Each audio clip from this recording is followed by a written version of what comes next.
Hello and welcome back to Pragyan Academy. Maths lecture series में next topic जो हम पढ़ने वाले हैं वो है अरिथमेटिक प्रोग्रेशन, और इसको हिंदी में हम बोलते हैं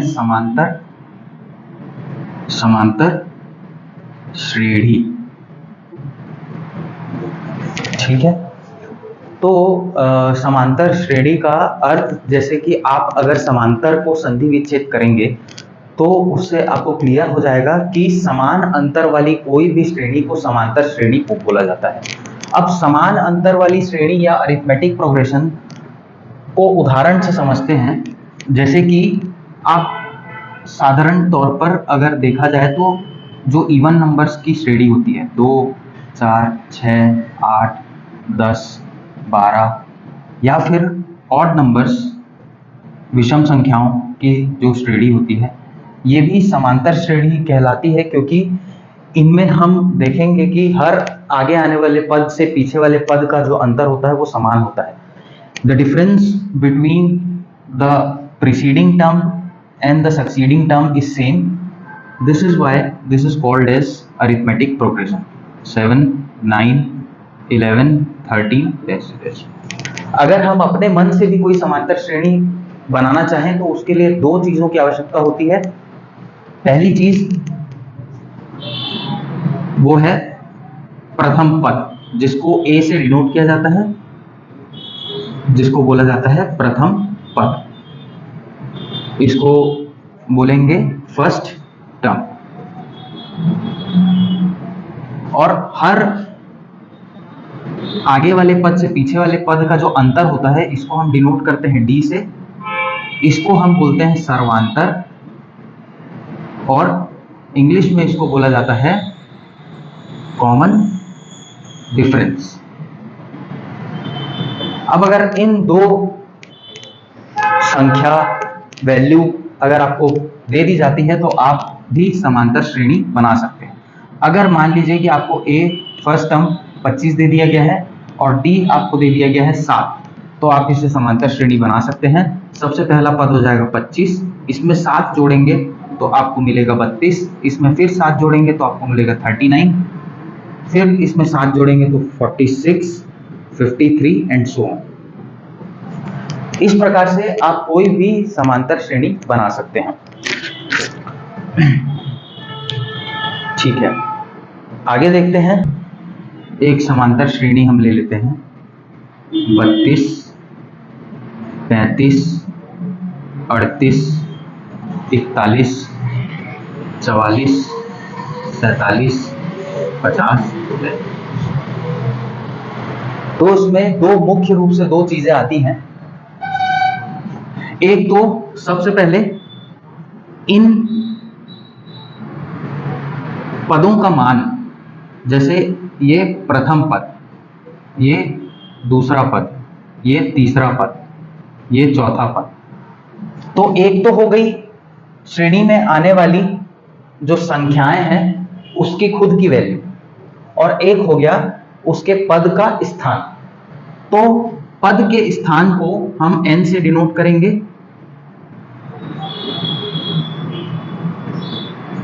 इसको हम बोल लेंगे positional value of term.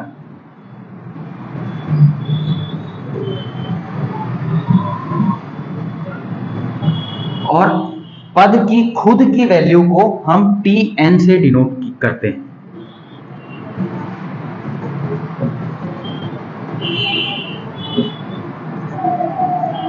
Value of term. तो अब जैसे हमें 32 को डिनोट करना है तो ये हो जाएगा पहला पद,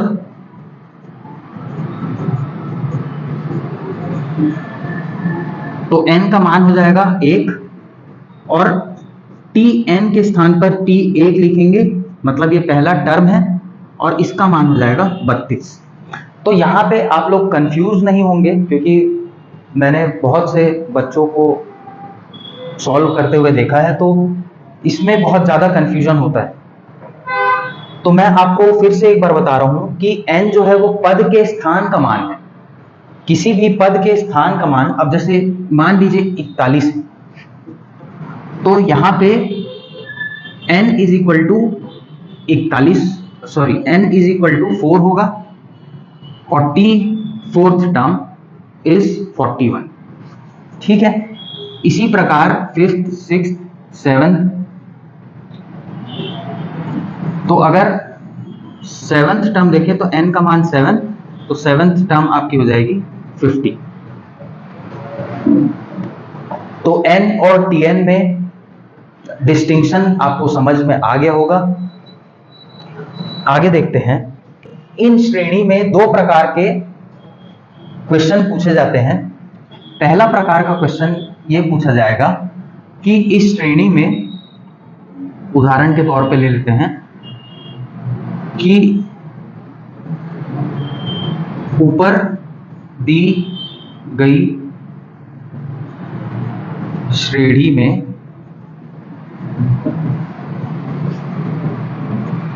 तेरहवां पद का मान क्या होगा।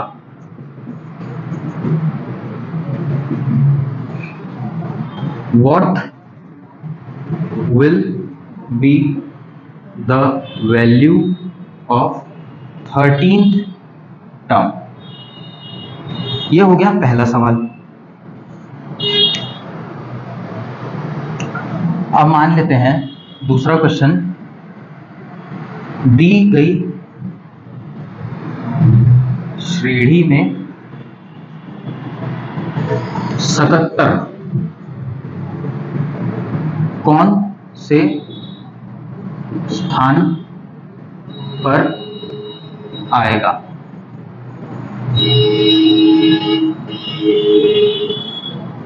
Which term will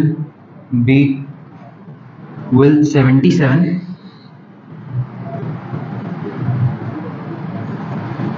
occur at, या इसको which term be 77 on the above series। ये दो प्रकार के प्रश्न हैं। आप इसमें से आइडेंटिफाई करिए कि इसमें और इसमें क्या पूछा गया है, n या tn। इस प्रश्न में क्या पूछा गया है, n या tn, और इस प्रश्न में क्या पूछा गया है, n या tn। ठीक है, अगर आपको प्रश्न समझ में आ गया तो आप बहुत आसानी से आइडेंटिफाई कर लेंगे कि इस प्रश्न में क्या पूछा गया है। n पूछा गया है, n निकालने को बोला गया है कि tn निकालने को बोला गया है। ठीक है, अब इन दो प्रश्नों को हल करते हैं। इसमें बोला गया है कि what will be the value of 13th term.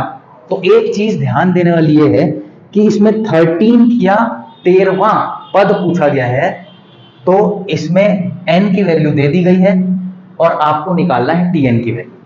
ठीक है, इसमें n is given and we have to find out the value of tn की वैल्यू ज्ञात करना है।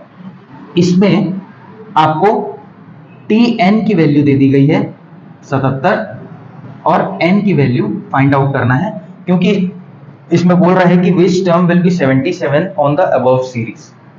ठीक है, तो 77 कौन से स्थान पर आएगा, ऐसा इसमें पूछा गया। अगर आप लोग आइडेंटिफाई कर लिए तो आपसे आगे आने वाले सवालों में कभी भी कोई गलती नहीं होगी। ठीक है, आगे बढ़ते हैं। अब इन दोनों प्रश्नों का हल करने के लिए हमको इसका एक फॉर्मूला डिराइव करना पड़ेगा। तो अब जैसे कि पहला पद है और इसको हम a से डिनोट करते हैं और उसका मान है 32। दूसरा पद है जिसमें हम एक बार d जोड़ रहे हैं और उसका मान है 35। इसमें ये हो गया पहला पद, ये हो गया सेकंड। थर्ड में a प्लस डी में एक बार और d जोड़ा जाएगा, तो ये क्या हो जाएगा, a प्लस 2d। चौथे पद में a plus D plus D plus D, मतलब 3 बार d आया है तो a प्लस 3d। पांचवें पद में a plus D plus D plus D plus D, मतलब 4 बार d जोड़ा गया है तो a प्लस 4d। इसी प्रकार से छठवें पद में 5 बार d जुड़ेगा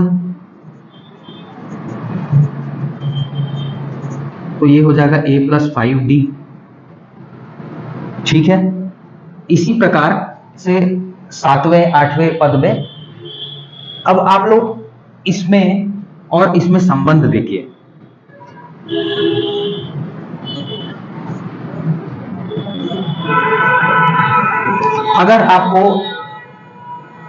अगर आपको इसमें और इसमें संबंध दिख रहा है तो आप आसानी से फॉर्मूला डिराइव कर सकते हैं। अगर छठवां पद है तो इसमें a प्लस 5d आ रहा है, पांचवें पद में a प्लस 4d आ रहा है, पांचवें पद में a प्लस 4d आ रहा है, चौथे पद में a प्लस 3d आ रहा है, तीसरे पद में a प्लस 2d आ रहा है। तो इसी प्रकार से क्या है कि n के मान से एक कम यहाँ पे d के साथ में गुणा हो रहा है।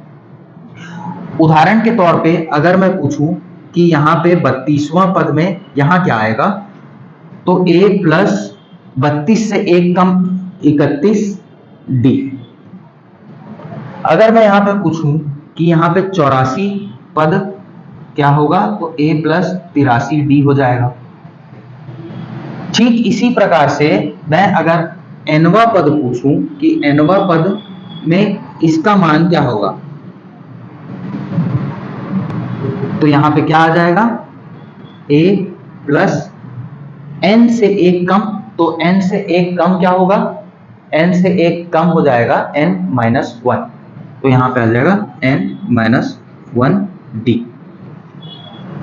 ठीक है, तो nवें पद, अब चूंकि यहाँ पे n इसलिए ले रहे हैं क्योंकि परीक्षा में, एग्जाम में यहाँ पे कौन सा पद आपसे पूछा जाएगा ये नहीं मालूम, इसीलिए इसके स्थान पर हम एक वेरिएबल ले लेते हैं। वेरिएबल वो संख्या होती है जिसका मान हमेशा बदलते रहता है, इसीलिए हम इसके स्थान पर अगर कोई भी वैल्यू पुट करें तो इस फॉर्मूले के माध्यम से हमारे को उत्तर प्राप्त हो जाएगा, है ना।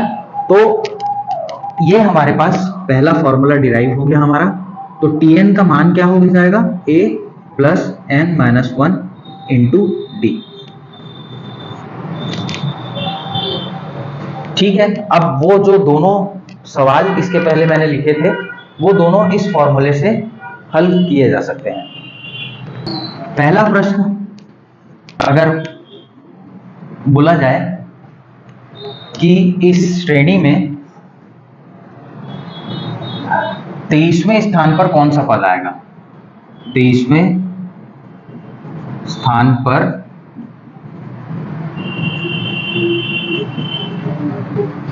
कौन सा पद आएगा, what will be the value of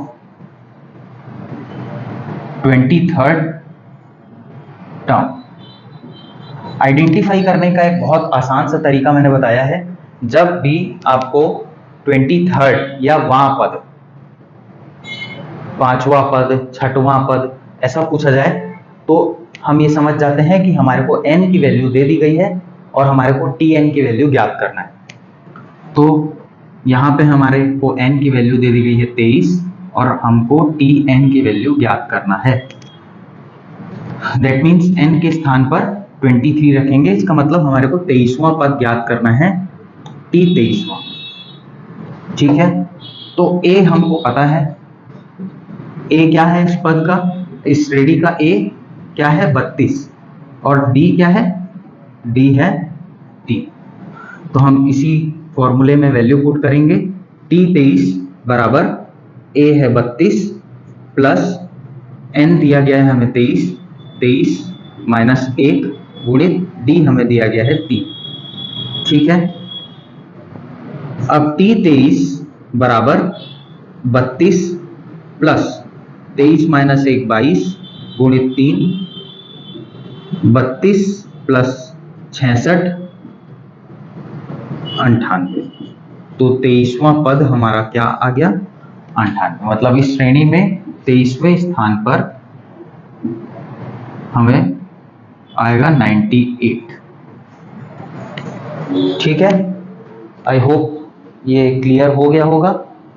आगे देखते हैं, जो दूसरे प्रकार का सवाल होता है जो मैंने पूछा था कि 77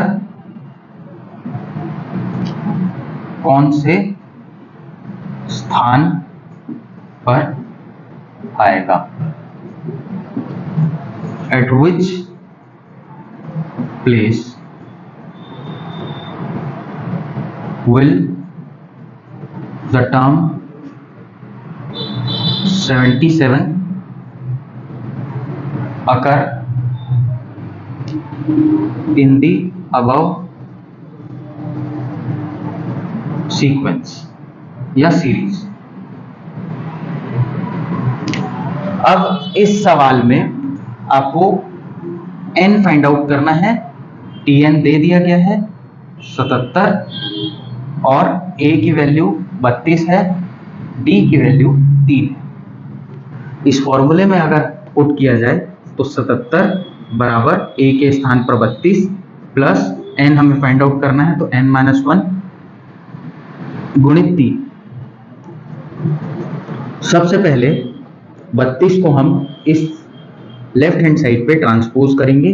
77 माइनस 32 बराबर n-1 इंटू 3।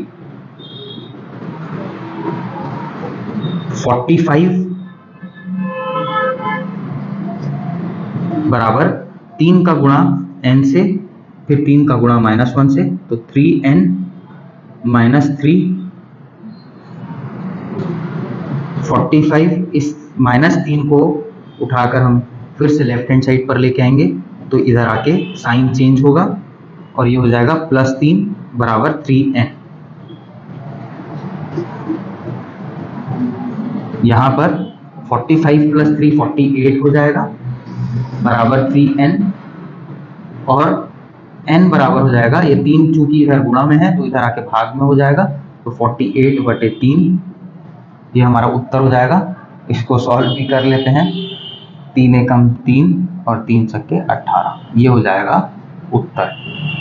मतलब 77 कौन से स्थान पर आएगा? 16वें स्थान पर आ जाएगा 77। ठीक है, इसमें ये फाइंड आउट करना था, इसमें ये फाइंड आउट करना था। ठीक है, ये दोनों प्रकार के सवाल हमने देख लिए। अब इस पे आधारित कुछ प्रश्न देख लेते हैं। ये प्रश्न बोल रहा है what is the nth term of an AP 9, 13, 17, 21, 25। इस श्रेणी का nवां पद क्या होगा? ठीक है, तो इसमें आपको स्थान का मान नहीं दिया गया है, पोजिशनल वैल्यू नहीं दी गई है, आपको उसके स्थान पर n दे दिया गया है। ठीक है, तो हमारा जो फॉर्मूला है उसमें हम n के स्थान पर n ही रखेंगे और जो उत्तर प्राप्त होगा वही हमारा, n के साथ में जो उत्तर प्राप्त होगा वही हमारा उत्तर हो जाएगा। तो हमारा फॉर्मूला क्या है? Tn is equal to a plus n-1 into d। Given है a is equal to 9, d is equal to 4 and find out क्या करना है? nth term. ठीक है, वैल्यू पुट कर देते हैं। Tn बराबर a is 9, n-1 into d is 4, तो Tn is equal to 9 plus 4n-4, 4 का इससे गुणा होगा, तो Tn बराबर 9 - 4 इज 5 प्लस 4n। अब यहाँ पे एक चीज आप ध्यान दीजिए कि ये जो n है ये सबस्क्रिप्ट में है, मतलब किसी भी वैल्यू के नीचे में लिखे जाने वाली जो, जैसे t का पावर, t के नीचे a लिख दिया जाता है, कभी b के नीचे p लिख देते हैं, है ना, तो ये सबस्क्रिप्ट कहा जाता है। ठीक है, तो ये n जो है ये इस n के साथ में सॉल्व नहीं होगा, क्योंकि ये सिर्फ डिनोट करने के लिए यहाँ पे लिखा जाता है कि ये पद का n पद का मान है। ठीक है, अगर ये पांचवा पद हो तो n के स्थान पर 5 आ जाता है सबस्क्रिप्ट में। अगर 28वां पद हो तो यहाँ पे 28 आ जाएगा। अगर 98 पद हो तो यहाँ पे t 98 आ जाएगा। ठीक है, तो ये हमारा उत्तर हो गया। अगला प्रश्न जो हम देखने वाले हैं वो है, if the first, second and last terms of the AP are 5, 9 and, ये एंड है, and 101 respectively, find the total number of terms in AP. यदि किसी श्रेणी का पहला, दूसरा और आखिरी पद क्रमशः 5, 9 और 101 हो तो श्रेणी के कुल पदों की संख्या ज्ञात कीजिए। ठीक है, अब इसमें n पद के स्थान पर आखिरी पद दे दिया गया है। ठीक है, तो इसमें गिवन क्या क्या है,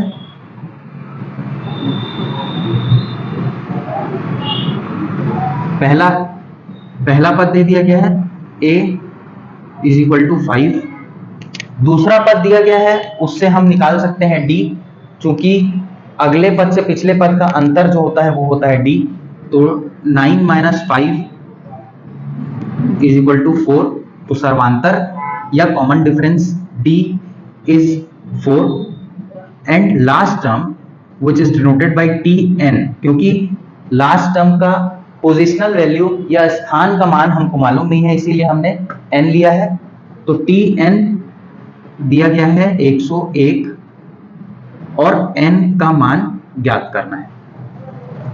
ठीक है, तो फॉर्मूले में इसको पुट करते हैं। हमारा फॉर्मूला क्या है, tn बराबर a plus n minus 1 into D. ठीक है, tn के स्थान पर 101, a के स्थान पर 5, n नहीं दिया गया है तो n माइनस 1 यथावत लिख दिया हमने, गुणित 4,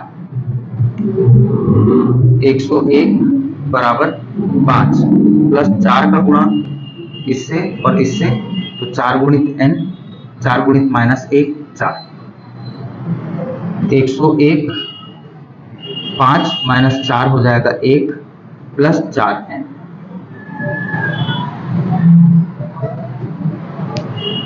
एक 101, ये एक इधर से लेफ्ट हैंड साइड ट्रांसपोज करेंगे, ट्रांसफर करेंगे, तो 101 माइनस 1 100 बराबर 4n, तो n बराबर 100/4, क्योंकि 4 इधर गुणा में है तो इधर आके भाग हो जाएगा, तो n बराबर 25, ये हो जाएगा उत्तर। ठीक है, तो इस श्रेणी का आखिरी पद 25वां पद होगा और कुल पदों की संख्या 25 हो जाएगी। इस श्रेणी में कुल पदों की संख्या, total number of terms will be 25।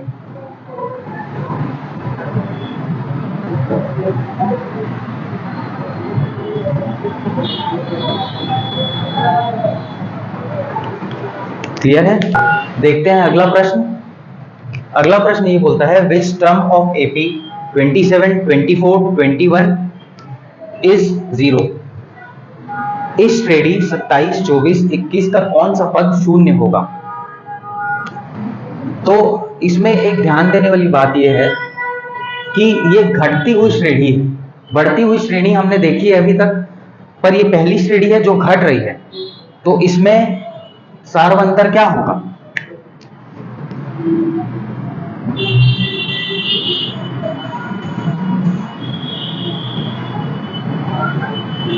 सार्वंतर हमेशा अगले टर्म से पिछले टर्म को माइनस करेंगे तभी प्राप्त होगा।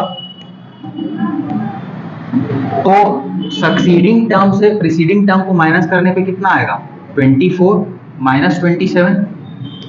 अब चूंकि यहाँ पे 27 बड़ा है 24 छोटा है, तो इसकी वैल्यू आ जाएगी माइनस में, तो यहाँ -3 हमारा कॉमन डिफरेंस हो जाएगा।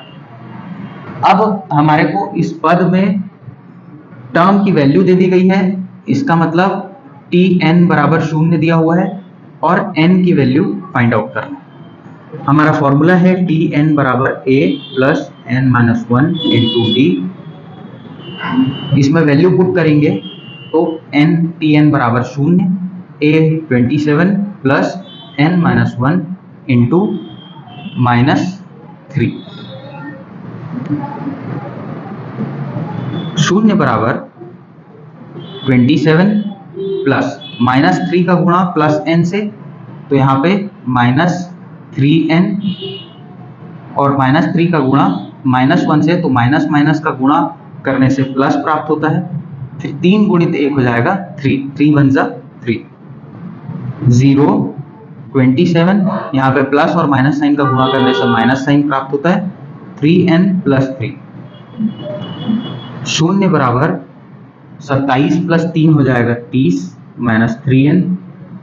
अब 3n को उठाकर हम लेफ्ट हैंड साइड भेज देते हैं, तो ये इधर आके प्लस 3n हो जाएगा बराबर 30। तो 3n बराबर 30 प्राप्त हो चुका है। n बराबर 3 इधर गुणा में है तो उधर भाग में जाएगा, 30/3, तो n बराबर 10। ये हमारा उत्तर हो जाएगा। अगला प्रश्न देखते हैं।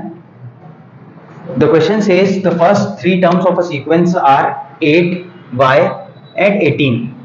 Find the value of y so that the sequence becomes an arithmetic progression. किसी श्रेणी के प्रथम 3 पद 8, y और 18 हैं। y का ऐसा मान ज्ञात करें जिससे यह एक समांतर श्रेणी बन जाए।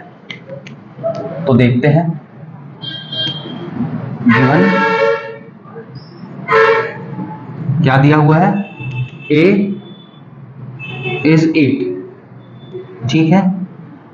अब यहाँ पे d की वैल्यू निकालना संभव नहीं है क्योंकि उसमें y आएगा, तो हम निकाल लेते हैं। a प्लस डी जो कि दूसरा टर्म कहलाता है वो है y, and a plus 2d जो कि तीसरा टर्म कहलाता है वो है 18, ठीक है। अब यहाँ पे a के स्थानों पर हम 8 रख देते हैं, तो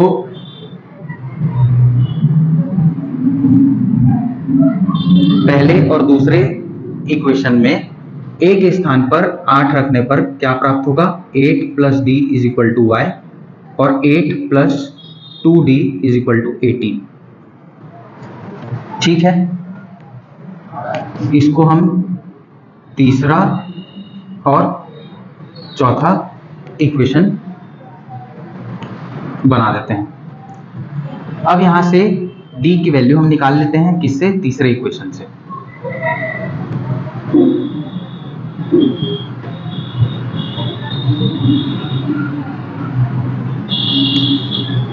d इज इक्वल टू 8 को हम उस तरफ भेजेंगे तो y इधर प्लस में है तो इधर आके ये हो जाएगा 5वां इक्वेशन। अब इस d की वैल्यू को हम यहाँ पुट कर देते हैं, तो क्या हो जाएगा, चौथे इक्वेशन में d की वैल्यू को पुट कर रहे हैं तो 8 प्लस 2 इंटू वाई माइनस 8 बराबर 80।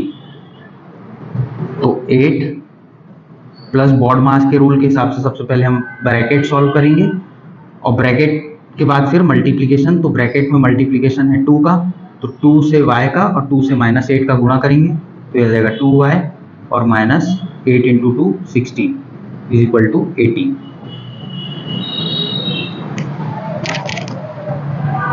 8 प्लस 2y, अच्छा 8 plus 2y minus 16 is equal to 80। इस 8 और -16 को सॉल्व करने पर 2y माइनस 8 प्राप्त होगा। इस -8 को इस तरफ जब भेजेंगे तो इधर माइनस है, उधर जाके प्लस हो जाएगा, तो 2y बराबर 18 प्लस 8, 2y ये हो जाएगा 26, y बराबर 26/2 और y बराबर 13। ये हो जाएगा उत्तर। अब हमको चेक करना है कि समान अंतर आता है कि नहीं, तो 8, 13 और 18 में चेक कर लेते हैं। जब 13 से 8 को माइनस करेंगे तो हमें 5 प्राप्त हो जाएगा, और यहाँ पे 18 से 13 को माइनस करेंगे तो भी 5 प्राप्त हो जाएगा। तो अंतर समान है, तो अंतर समान है, इसलिए हम ये बोल सकते हैं कि 13 एक ऐसी वैल्यू है जिसको y के स्थान पर रखने से ये एक समांतर श्रेणी बन जाएगी। अगला प्रश्न ये बोलता है, in an arithmetic progression the ratio of the 7th term to the 10th term is -1, if the 16th term is -15, find the 3rd term. एक समांतर श्रेणी में 7वें और 10वें पद का अनुपात -1 है। यदि 16वां पद -15 हो तो तीसरा पद ज्ञात कीजिए। आइए हल करते हैं। तो 7वां पद हमारा क्या हो जाएगा,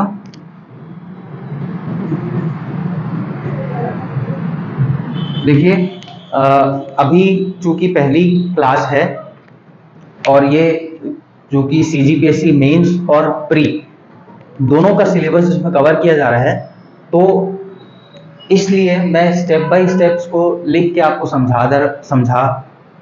स्टेप बाय स्टेप लिख के इसको मैं समझा दे रहा हूं। आप जब इसको प्रीलिम्स में सॉल्व करेंगे तो आपको सारे फॉर्मूले उस समय तक के आपके प्रैक्टिस में आ जाएंगे।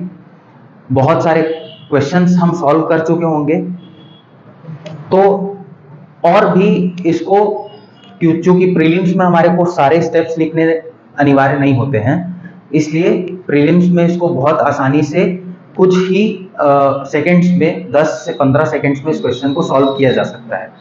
ठीक है, तो अभी जो पहली बार इस क्लास को अटेंड करके सीख रहे हैं वो स्टेप वाइज भी करेंगे, तो उनकी मेंस की प्रैक्टिस होगी और मेंस का नोट्स भी एक प्रिपेयर हो जाएगा।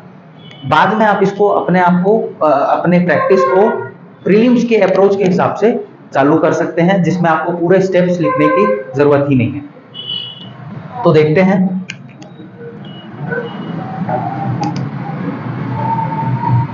T7 दिया हुआ है, सॉरी T7 और T10 का अनुपात दिया हुआ है -1, ठीक है, और T16 दिया हुआ है -15। तो तीसरा टर्म याद करना है। ठीक है, अब देखते हैं T7 को हम क्या लिख सकते हैं। T7 को हम लिख सकते हैं T7/T10 को हम लिख सकते हैं। T7 हो जाएगा a + 6d और T10 हो जाएगा a + 9d।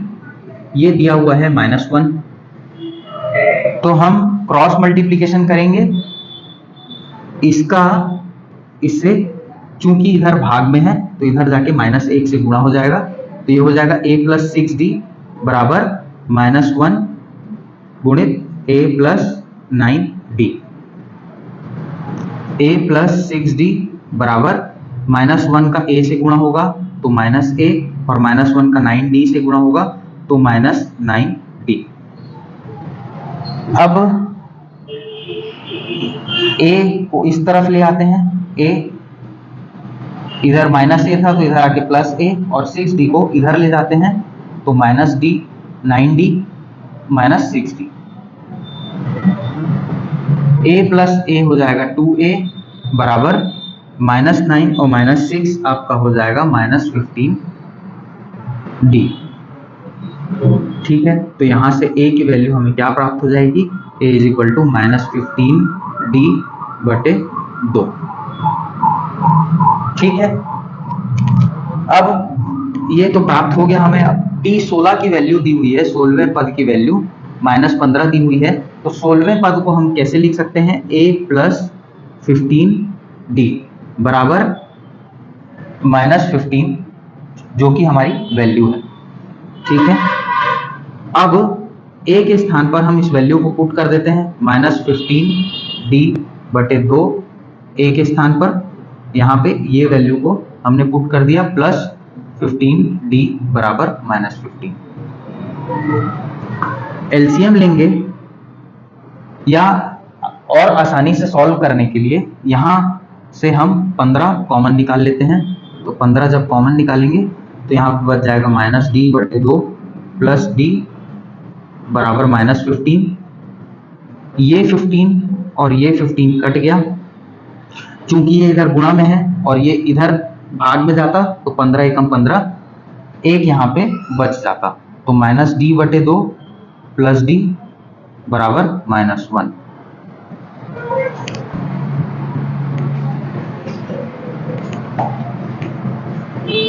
-d/2 plus d बराबर -1। यहाँ पे हम एलसीएम लेते हैं तो -d प्लस 2d/2 बराबर -1। ये दो इधर भाग में है, इधर जाके गुणा हो जाएगा, तो -d प्लस 2d -1 गुणित 2, -d और 2d, तो यहाँ बच जाएगा d और ये हो जाएगा -2। तो d की वैल्यू -2 प्राप्त हो गई है।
अब हमारे को a की वैल्यू मालूम है, a is equal to -15d/2 हम पहले सॉल्व कर चुके हैं। तो इस वैल्यू में d का मान पुट करेंगे तो हमें a प्राप्त हो जाएगा -15, d के स्थान पर -2/2, a is equal to minus minus का गुणा होने पे प्लस हो जाता है, पिछली वीडियो में मैंने बताया है। तो ये हो जाएगा 15। तो हमें a का मान प्राप्त हो गया 15 और d का मान प्राप्त हो गया -2। तो अब तीसरा पद हमको ज्ञात करना है, t3 क्या हो जाएगा, a प्लस 2d। तो इसके स्थान पर t3 बराबर a के स्थान पर 15 प्लस 2 गुणित d के स्थान पर -2। तो t3 बराबर 15 प्लस 2 -2 हो जाएगा -4। तो t3 बराबर 15 - 4 आ जाएगा 11 और यही हमारा उत्तर है। अब अगले प्रकार के क्वेश्चन पूछे जाते हैं, जैसे एक समांतर श्रेणी ले लेते हैं 30, 36, 42, 48, 54, 60 डैश डैश। इसमें क्वेश्चन पूछा जाता है अगले प्रकार का, वो है कि इस श्रेणी में 15 पदों का योग निकालिए।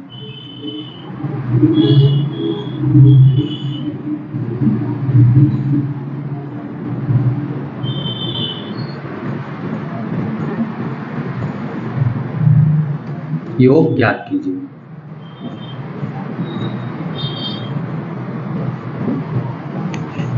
Find the sum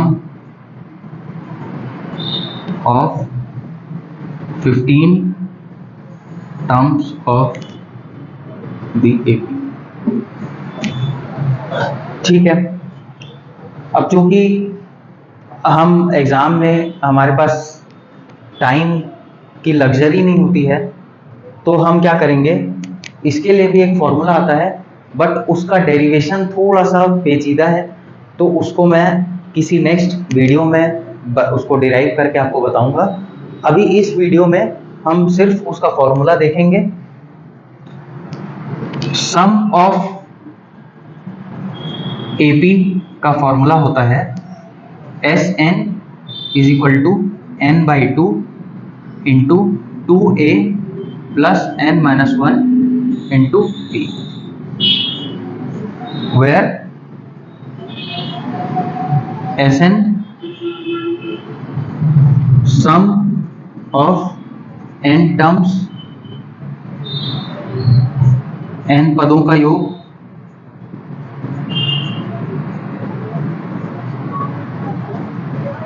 n value of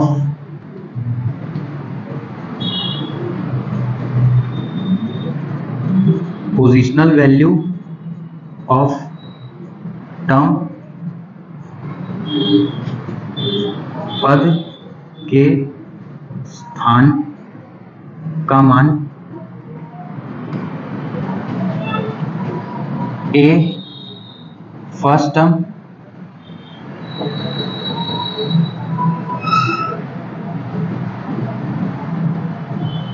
प्रथम पद, D कॉमन डिफरेंस।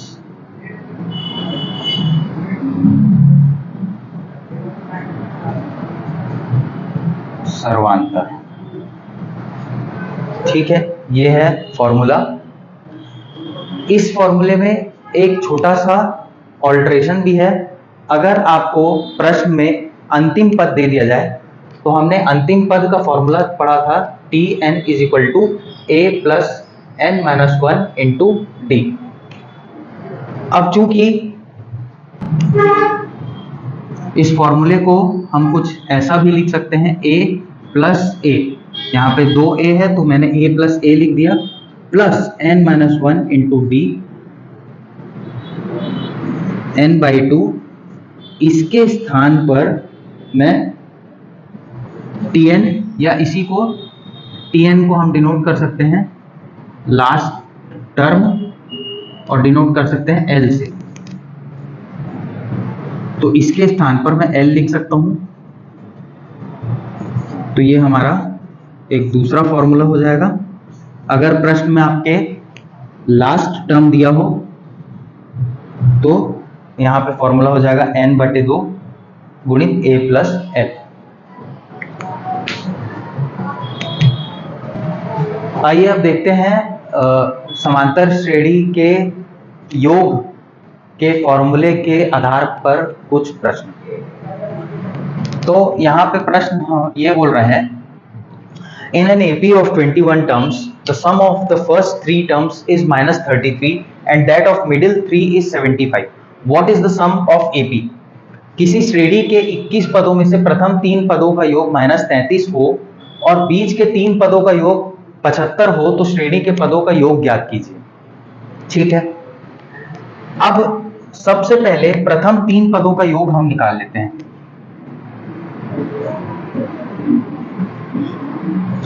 तो प्रथम 3 पद क्या होते हैं श्रेणी के? A पहला पद, a प्लस डी दूसरा पद और a प्लस 2d तीसरा पद। तो इन पदों का योग क्या दिया हुआ है? -33। तो इन पदों का योग हो जाएगा a plus 2d, sorry a plus d plus a plus 2d बराबर -33। तो ये हो जाएगा a 3a plus d plus 2d 3d is equal to -33। यहाँ से 3 कॉमन निकालेंगे तो क्या हो जाएगा? 3a plus d is equal to -33 और ये हो जाएगा a प्लस d बराबर -33/3। तो ये हो जाएगा a प्लस d बराबर -11।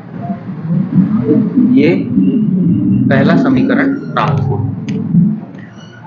अब क्या बोल रहा है, बीच के 3 पदों का योग, तो हमारे को 21 पदों की श्रेणी में बीच के 3 पद ज्ञात करना है।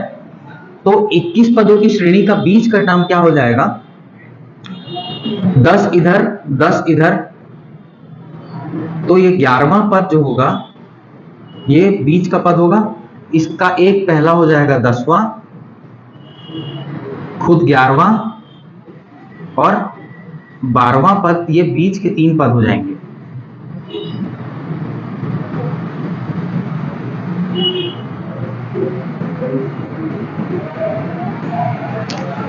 ठीक है, तो ये बीच के 3 पद कौन से हो गए, 10वां 11वां और 12वां। तो 10वें पद को हम क्या लिख सकते हैं, T10 बराबर a प्लस 9d, T11 बराबर a प्लस 10d और T12 बराबर a प्लस 11d।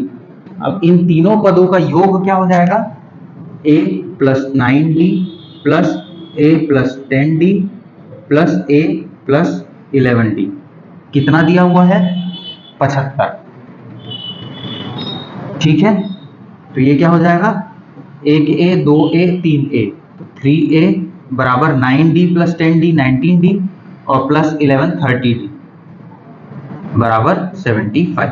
अब यहां से फिर 3 कॉमन दिख रहा है, 3 को हम कॉमन निकाल लेंगे तो बच जाएगा a प्लस 10d बराबर 75 और a प्लस 10d, 3 इधर गुणा में है, इधर जाके भाग में, तो ये आ जाएगा 25। ये प्राप्त हो गया हमें दूसरा समीकरण। अब इन दोनों समीकरणों का उपयोग करके यहां पे मैं लिख लेता हूं, पहला समीकरण है a प्लस डी बराबर -11, प्रथम समीकरण, first equation, a plus 10d is equal to 25, this is second equation, दूसरा समीकरण। ठीक है, अब इन दोनों समीकरणों से को हल करने पर a plus d is equal to -11 और a प्लस 10d बराबर 25। ठीक है, अभी इसको एलिमिनेशन मेथड से सॉल्व कर रहा हूं मैं। तो दोनों इक्वेशन को माइनस करेंगे, पहले इक्वेशन में से दूसरे को माइनस करेंगे तो साइन चेंज हो जाएगा, तो a माइनस a कट गया, d माइनस 10d हो जाएगा -9d और -11 और -25 होगा प्लस, लेकिन साइन माइनस का आएगा और ये हो जाएगा 36। तो d बराबर -36 बटे -9, ये माइनस माइनस साइन कट जाएंगे और 9 चौक 36, अर्थात d की वैल्यू जो आ जाएगी वो है 4।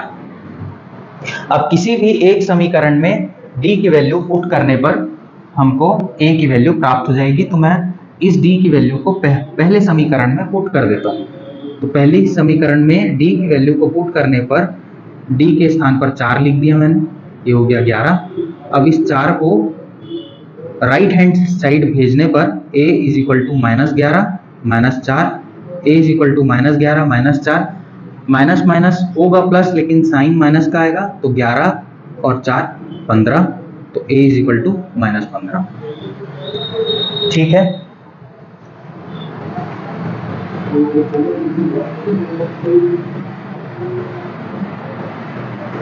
अब हमारे पास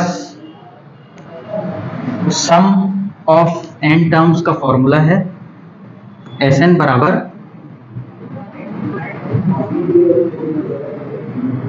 जहां पे n इज इक्वल टू 21 दिया हुआ है, a बराबर हमने -15 ज्ञात किया है और d बराबर हमने 4 ज्ञात किया है।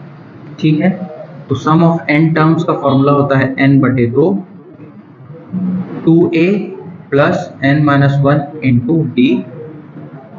इस फॉर्मूले में सारी वैल्यू हम पुट कर देंगे, तो Sn21 दिया हुआ, तो S21 जो कि सबस्क्रिप्ट है, S21 21/2 इंटू 2 इंटू -15, a की वैल्यू है -15 तो एक के स्थान पर -15 पुट कर दिए।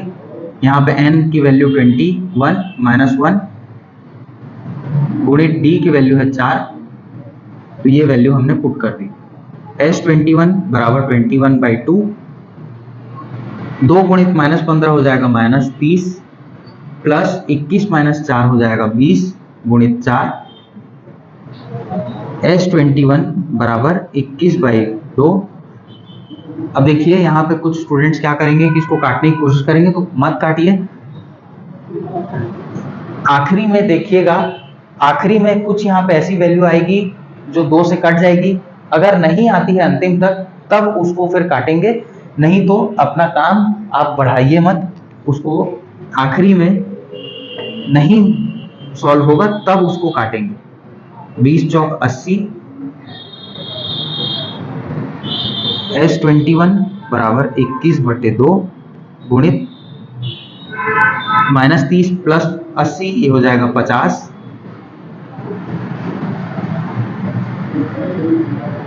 यहाँ पे सॉल्व करते हुए S21 बराबर 21/2 गुणित 50 25, तो 25 गुणित 21 कितना हो जाएगा 525।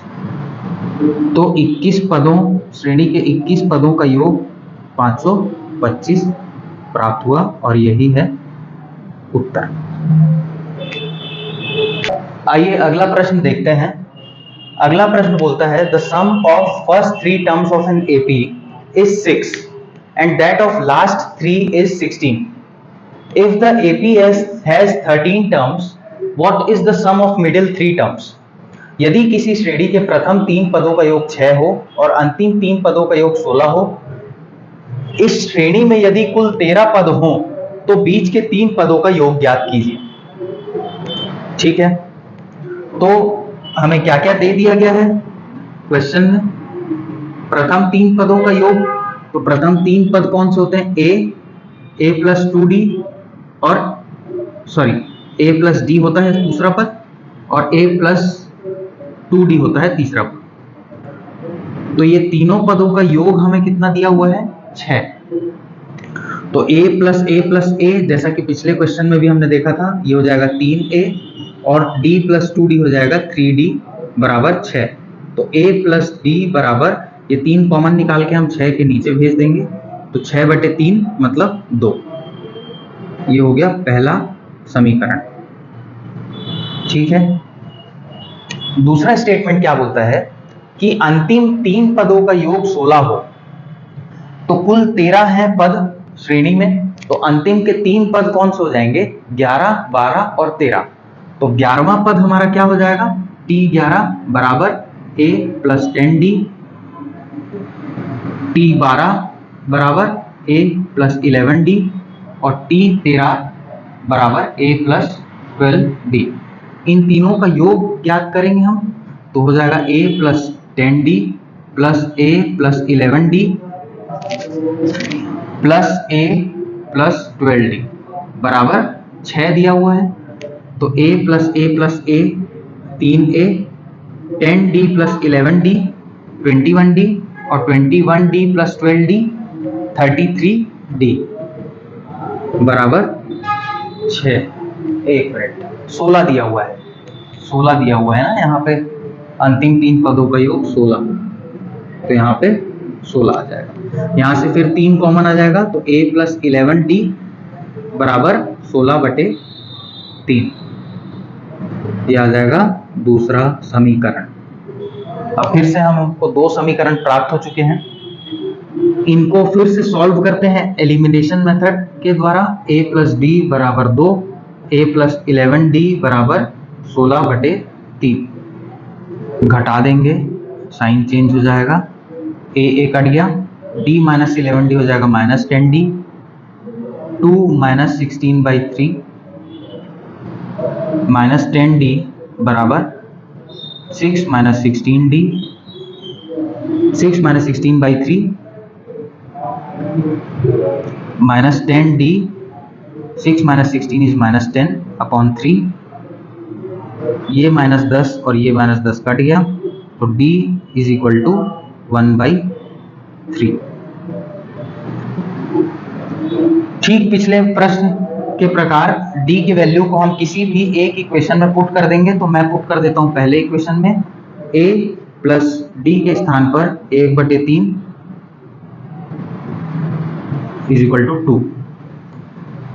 अब a इज इक्वल टू इस 1/3 जो कि इधर प्लस में है, इसको इधर भेजूंगा तो माइनस में आ जाएगा 2 - 1/3।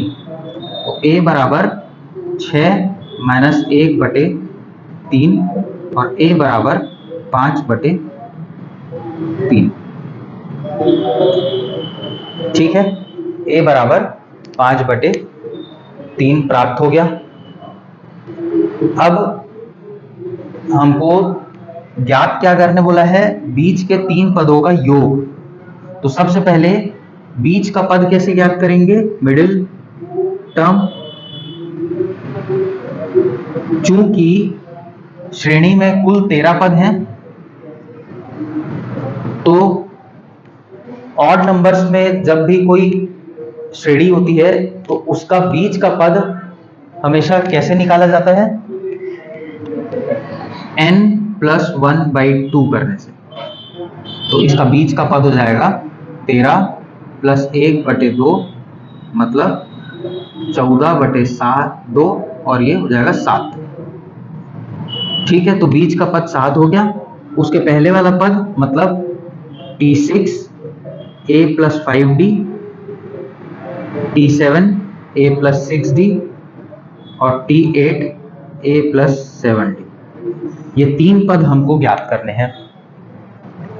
ठीक है, तो इसको कैसे ज्ञात कर सकते हैं, इन तीनों को जोड़ देंगे तो ये हो जाएगा 3a + 5d + 6d + 7d कितना हो जाएगा, 6 और 5 11, 11 और 7 18d।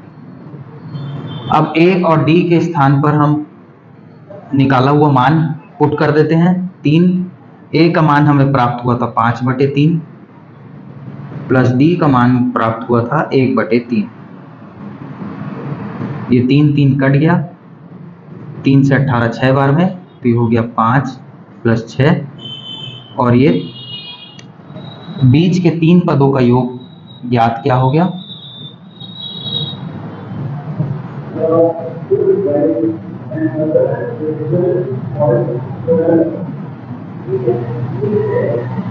ये हो गया 11।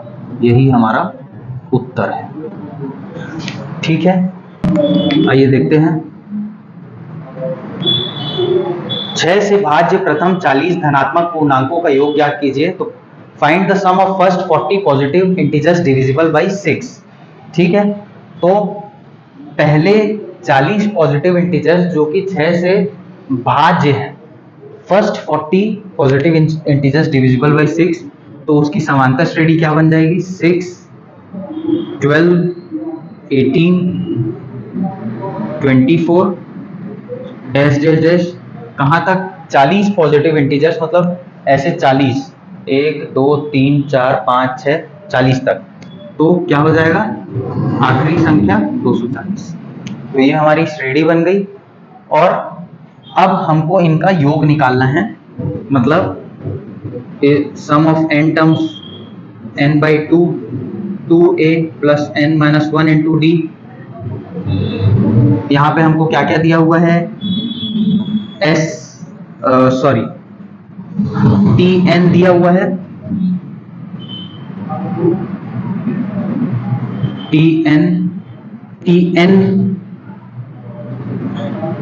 T40 दिया हुआ है 240, n बराबर 40 है, a है हमारा 6 और d है हमारा 6। यहाँ पे इसका मान पुट कर देते हैं। S40 बराबर 40/2 2 × 6 प्लस 40 - 1 × 6, ये हो जाएगा 20 × 12 प्लस 39 × 6, 20 × 12 प्लस 234। ठीक है, 20 × 12 प्लस 234 कितना हो जाएगा, 6 4 246 अब 20 से इसका गुणा कर देंगे तो आ जाएगा 04920।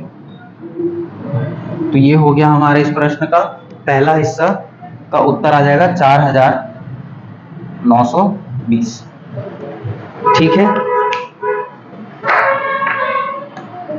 अब इस प्रश्न का दूसरा पार्ट क्या बोलता है, 5 और 6 दोनों से भाज्य प्रथम 20 धनात्मक पूर्णांकों का योग ज्ञात कीजिए। Find the sum of first 20 positive integers divisible by 6 and 5, 6 और 5 और 6। ठीक है। अब यहाँ पे ध्यान देने वाली बात यह है कि एक होता है एंड, जिसको हिंदी में तथा बोलते हैं, और एक होता है और, जिसको बोलते हैं या। प्रश्न में अगर अच्छा, यहाँ पे ट्रांसलेशन में थोड़ा सा मिस्टेक हो गया। अच्छा,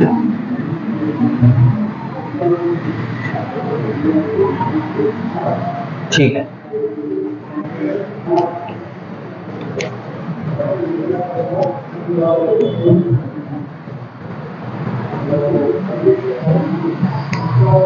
ठीक, यहां पे देखिए, अगर तथा बोला जाता, पूछा गया है और, अगर तथा बोला जाता तो 5 के गुणज मल्टीपल्स ऑफ 5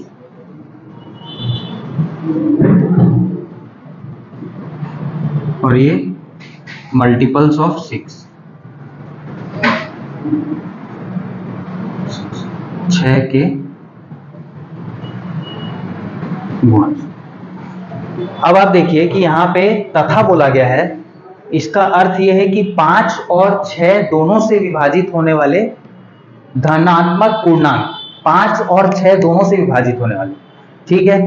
तो ऐसे पूर्णांक को हमें देखना है प्रथम।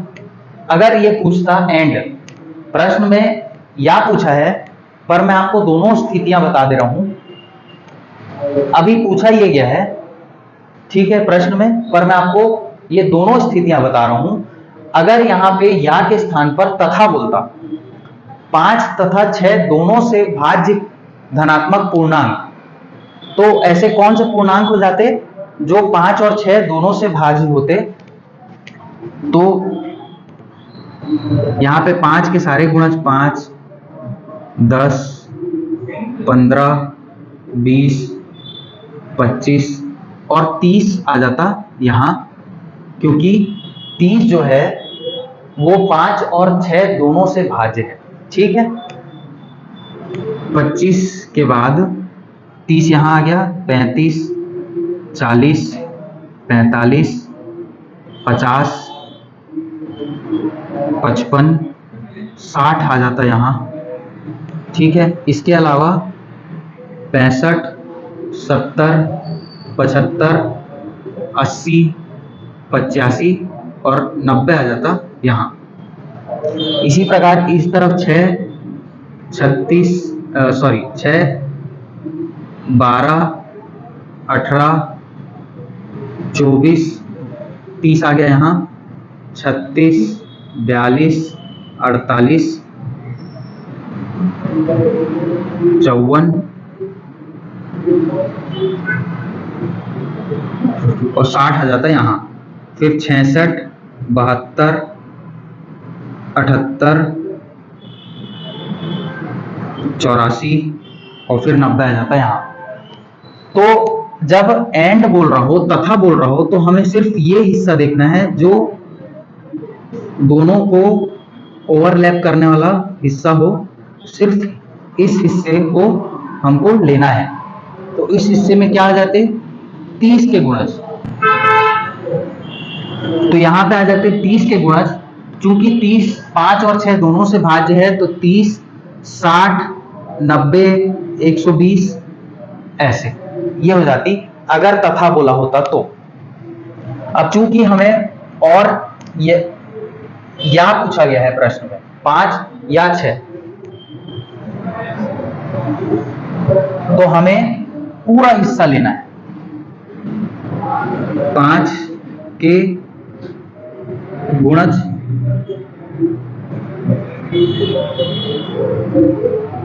ऑफ 5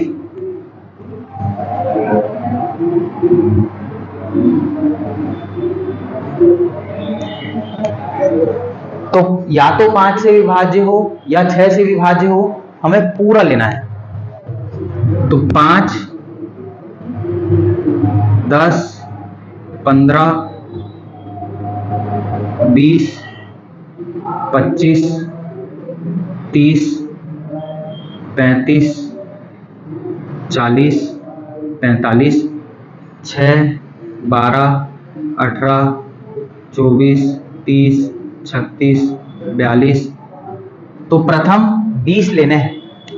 तो 5 के बाद आ गया, क्या क्या संख्याएं आ जाएंगी? 5, 6, 10, 12, 15, 18, 20, 24, 25, 30, 1, 2, 3, 4, 5, 6, 7, 8, 9, 10। 10 हो गए। 30 के बाद 35, 36, 40, 42, 45 के बाद 48, 50, 11, 12, 13, 14, 15, 16, 17, 3 और। तो 48 के बाद 54, 54 के बाद 55 और अंतिम में आ जाएगा 60। तो ये संख्याएं, ये धनात्मक पूर्णांक ऐसे धनात्मक पूर्णांक है जो 5 या 6 दोनों से विभाजित हो जाएंगे। 5 या 6, 5 5 से होगा, 6 6 से होगा और यहाँ पे 30 ऐसा है जो दोनों से होगा। तो हमारा कंडीशन फुलफिल हो रहा है, 5 या फिर 6 किसी से भी भाज्य हो जाए तो वो हमको लेना है। ठीक है, तो ये हमारी आ गई श्रेणी। अब चूंकि ये श्रेणी तो बन नहीं रही है, तो इसके लिए हमको क्या करना पड़ेगा? हम निकालेंगे 5 के गुणज का योग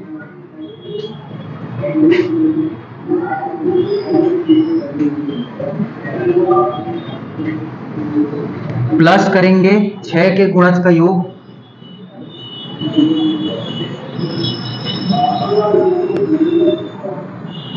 इसमें से घटा देंगे बीच वाला हिस्सा जो दोनों के गुणज हैं।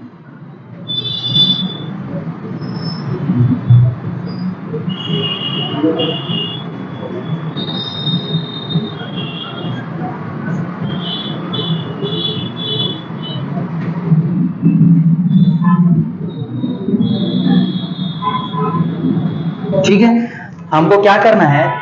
हमारे को 5 के गुणज का योग निकालना है, 6 के गुणज का योग निकालना है, लेकिन चूंकि बीच का हिस्सा दोनों के योग में आ रहा है, 5 के योग में भी बीच का हिस्सा आएगा और 6 के योग में भी बीच का हिस्सा आएगा, तो ये 2 बार आ गया है, लेकिन हमको लेना 1 बार है।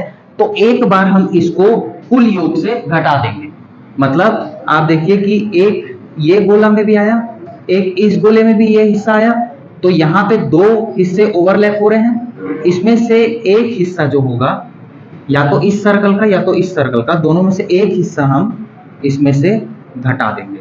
तो हमारे को ये घटाने पर क्या प्राप्त होगा? ये प्राप्त होगा, ये हिस्सा जो प्राप्त होगा यही इसका उत्तर होगा। ठीक है, तो 5 वाली श्रेणी क्या हो जाएगी? 5 से कहां तक? 55 तक। 5, 10, 15 से लेके 55 तक का योग निकालेंगे। ठीक है, 6 में 6, 12, 18 से आखिरी 54 तक का, और इसमें से हम घटा देंगे 30 और 60, क्योंकि ये 2 ही संख्याएं हैं, तो 30 और 60। 1 2 3 4 5 6 7 1 2 3 4 5 6 7 8 9 10 11 12 13 14 15 16 17 18 19 और ये 20। ठीक है, तो 5 से 15 तक का योग निकालने के लिए हम वही फॉर्मूला का प्रयोग करेंगे।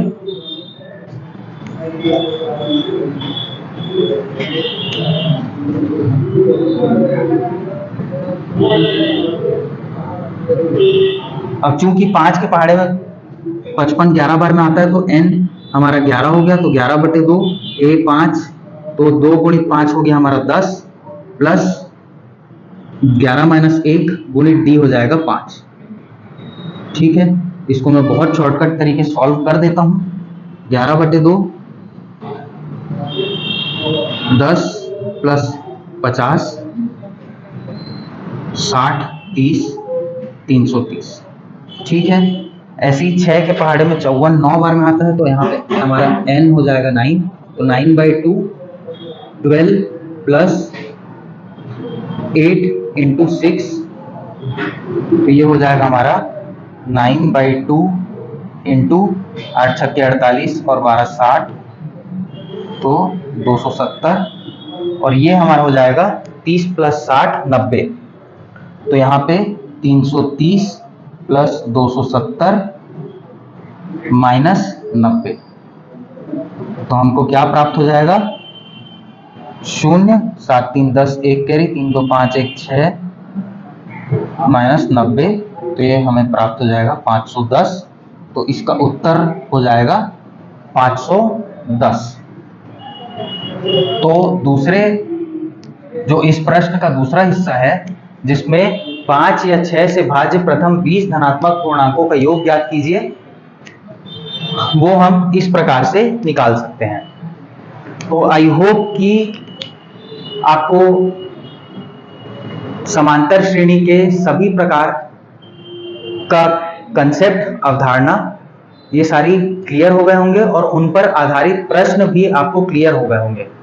आज की क्लास में इतना ही, मिलते हैं नेक्स्ट वीडियो में। आज के लिए thank you and peace out.